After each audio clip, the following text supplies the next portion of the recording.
بسم اللہ الرحمن الرحیم۔ ورلڈ ایکسپلورر دیکھنے والے پیارے دوستو، السلام علیکم۔ آج میں آپ کو سیر کروانے والا ہوں یورپ کے سب سے بڑے نارڈک ملک کی۔ میری پوری کوشش ہوگی کہ آج میں ان تمام حقائق سے پردہ اٹھاؤں جس سے آپ پہلے ناواقف ہیں۔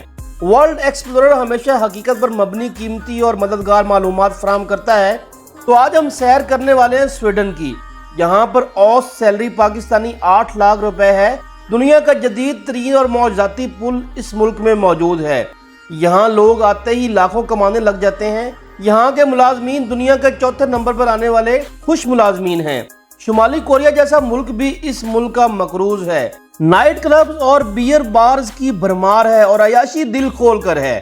اس ملک کے پاس دنیا کا سب سے بڑا نظام شمسی کا ماڈل ہے۔ آپ سن کر حیران ہو جائیں گے کہ یہ ملک دنیا کا واحد ملک ہے جو فضلہ درآمد کرتا ہے، اور برف سے بنے ہوئے ہوٹل بھی اسی ملک میں موجود ہیں۔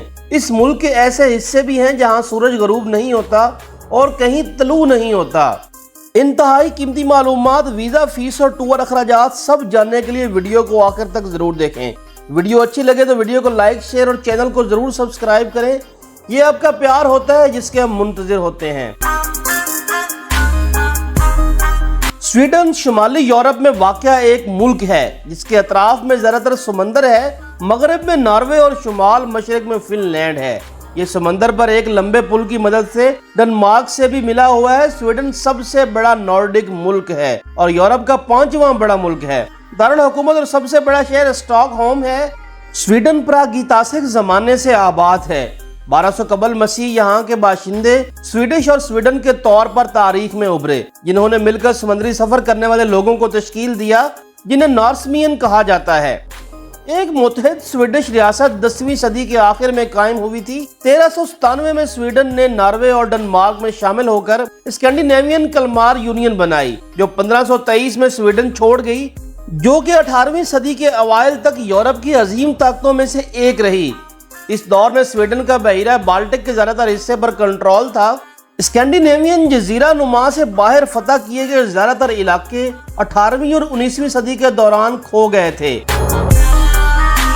سویڈن کا مشرقی نصف موجودہ فن لینڈ شاہی روس کے ہاتھوں 1809 میں ہار گیا تھا۔ آخری جنگ جس میں سویڈن براہ راست ملوث تھا 1814 میں ہوا تھا، جب سویڈن نے فوجی طریقے سے ناروے کو ایک ذاتی یونین بنانے پر مجبور کیا، ایک یونین جو 1905 تک قائم رہی۔ سویڈن ایک انتہائی ترقی یافتہ ملک ہے جو انسانی ترقی کے اشاریہ میں 5ویں نمبر پر ہے۔ یہ ایک آئینی بادشاہت اور پارلیمانی جمہوریت ہے جس میں قانون سازی کی طاقت 349 رکنی ایک ایوانی کے پاس ہے۔ یہ ایک وحدانی ریاست ہے جسے 21 کاؤنٹیز اور 290 میونسپلٹیوں میں تقسیم کیا گیا ہے۔ سویڈن ایک نارڈک سماجی بہبود کے نظام کو برقرار رکھتا ہے جو اپنے شہریوں کے لیے عالمی صحت کی دیکھ بھال اور تعلیم فراہم کرتا ہے۔ اس کا فیکس GDP دنیا کا 14واں سب سے زیادہ GDP ہے اور معیار زندگی، صحت، تعلیم، شہری آزادیوں کے تحفظ، معاشی مسابقت، آمدنی میں مساوات، صنعتی مساوات اور خوشحالی میں بہت زیادہ درجہ رکھتا ہے۔ سویڈن 1 جنوری 1995 کو یورپی یونین میں شامل ہوا۔ یہ اقوام متحدہ، NATO, Nordic council, Schengen area, council of Europe, world trade organisation اور organisation for economic cooperation and development کا بھی رکن ہے۔ سویڈن کا کل رقبہ 4,50,295 مربع کلومیٹر ہے اور اس اعتبار سے یہ ملک دنیا میں 55 نمبر پر آتا ہے۔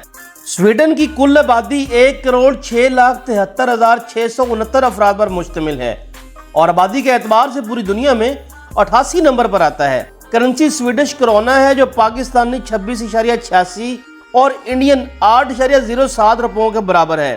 ڈرائیونگ رائٹ سائٹ ہے ڈومین نیم .se اور کالنگ کوڈ +46 ہے۔ سویڈش نیشنل لینگویج ہے بیندی، نیشنل کھیل ہے۔ کاٹ بولر نیشنل ڈش ہے۔ یوریشین ایک قومی جانور ہے۔ سویڈن اپنے وسیع جنگلات اور تقریباً 10,000 جھیلوں کے ساتھ فطرت کے حسین مناظر پیش کرتا ہے۔ دلچسپ حقائق کی بات کریں تو سویڈن کی سرحدیں ناروے اور فن لینڈ سے ملتی ہیں، لیکن کیا آپ جانتے ہیں کہ سویڈن کو ڈنمارک سے ملانے والا ایک پل ہے جو جدید انجینئرنگ کا ایک معجزہ ہے، جو سویڈن میں مالمو کو ڈنمارک کے کوپن ہیگن سے جوڑتا ہے۔ سویڈن کا طرز حکمرانی بادشاہت کا ہے، لیکن اصل سیاسی طاقت اس کے پارلیمانی نظام میں ہوتی ہے۔